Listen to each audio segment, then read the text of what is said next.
Embedded professional learning provides teachers with opportunities to imagine ways and means to improve student learning by doing. It is about small, focused, and precise steps that result in improving life chances for all students. The TLCP embraces the belief and understanding that all students can learn and all teachers can teach to high standards and articulate their practice. Teacher Nancy Cowker shares her experience. Our pathways have been very successful. In this last pathway, we had 62% of our students who improved by a full level and 38% of our students improved by 2 full levels. So the students were quite excited and encouraged about that. And what they realized is it wasn't just, I've done this one thing and I did really well and that's the end of it. It's something that they keep working towards, and each time we talk pathway, they actually get excited about what our focal point is going to be for the next pathway. As we look at this sample process, we've included clips from teachers who are currently exploring the pathway. The process described in this video has been used effectively in professional learning communities in Ontario schools. The number of PLC meetings, the order, and the number of steps may vary.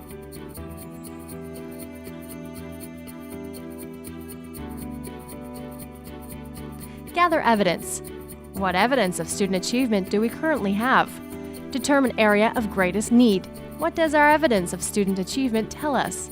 For the last number of years at Britannia Public School, we've used our school success planning to identify a greatest area of need for the school, and that has been reading. This year, we asked our grade level teams to work together to come up with some common assessment tools they wanted to use in September to gain greater focus for their own SMART goals or action plans for the rest of the school year. Build clusters of expectations related to the area of greatest need. Which expectations from curriculum documents can be clustered to address student learning? Looking at our curriculum outlines for the term, we were addressing summarizing skills, which is 1.4 in the language document, and we were also focusing on nonfiction text. So we thought that it would be a good fit to use a piece of nonfiction text to teach and assess students in the area of their summarizing skills. We felt that a number of our students would benefit from doing a reading assessment orally rather than written. What is our individual understanding of these expectations? The teacher moderation of the pre-assessment task was done cold, meaning that the teachers had not listened to the students' responses before we met. And when we sat down, each teacher had a copy of the rubric that we developed, as well as a copy of the text in front of us for reference.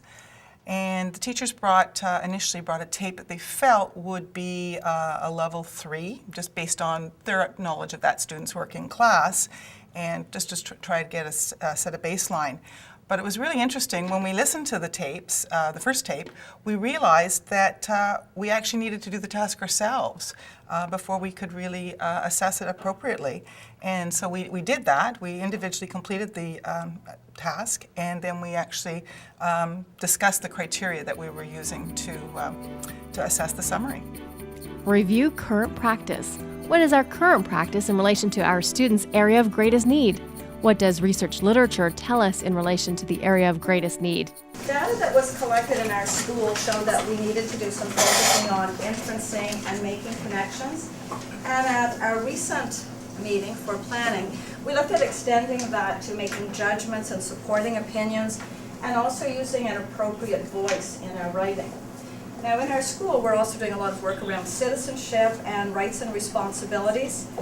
And we wanted to do some cross-curricular connections. So I was talking to Karen Murray, and Karen recommended an incredible book called The Royal Bee, and it's also referenced in the Debbie Miller book as a tried and true text. So this is the book that we used, and we used a read-aloud strategy.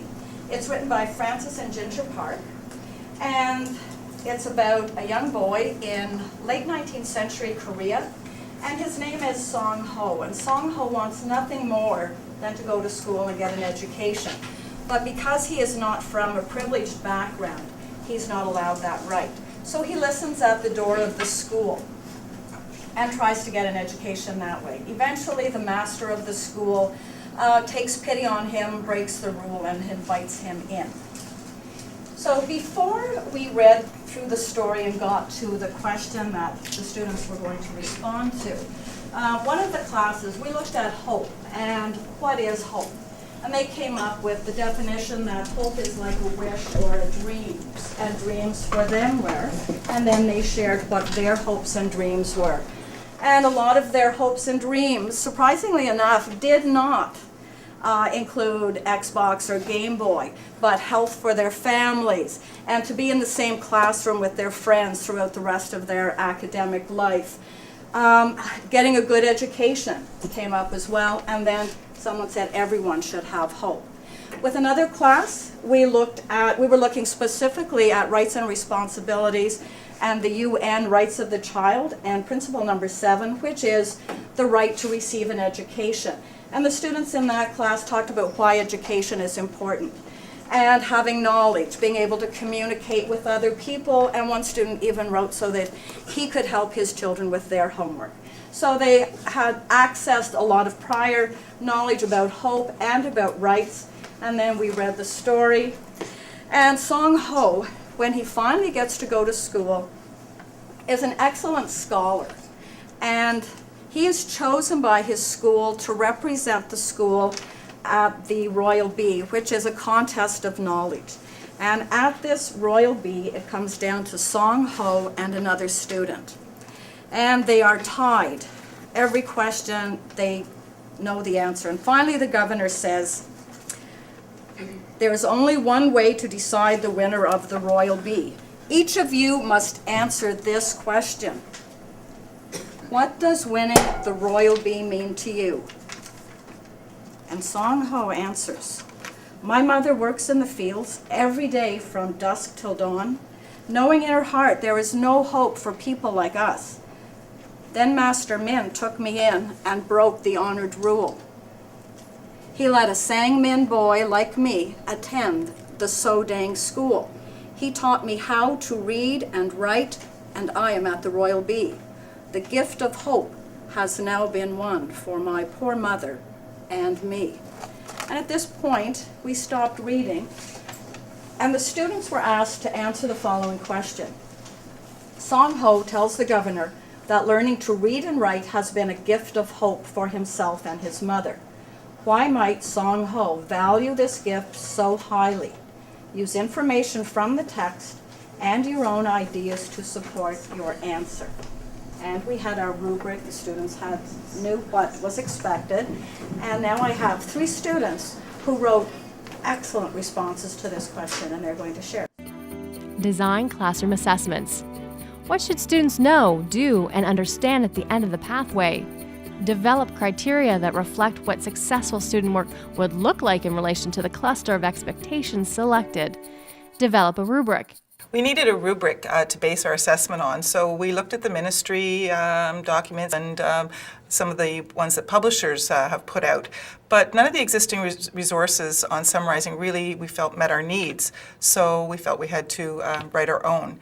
So initially we had a discussion around what the criteria or the components that we were going to be focusing on for the assessment, and we came up with basically 3 areas. And the first one was we looked at how effective the students were on being able to identify the main ideas in their own words to incorporate in the summary. And then, of course, we looked at how effectively they used the supporting details. And finally, we looked at how concise the summary it was. Length was sort of an important issue. We didn't want it to be too long or too short. So those were basically what we used to develop the rubric. Develop a culminating post-assessment task. One thing to remember is your final cumulative task is not necessarily the be-all and end-all of how you assess your students on this particular pathway that you are working on. That is just a picture that is a moment in time of where the student is on that specific day. So it's really important to make sure that you keep a collection of all of the student work and look at how they've progressed throughout all of the pathway activities, whether it's pathway activities that come from directed lessons or pathway activities that you've used and stretched out into other curriculum areas.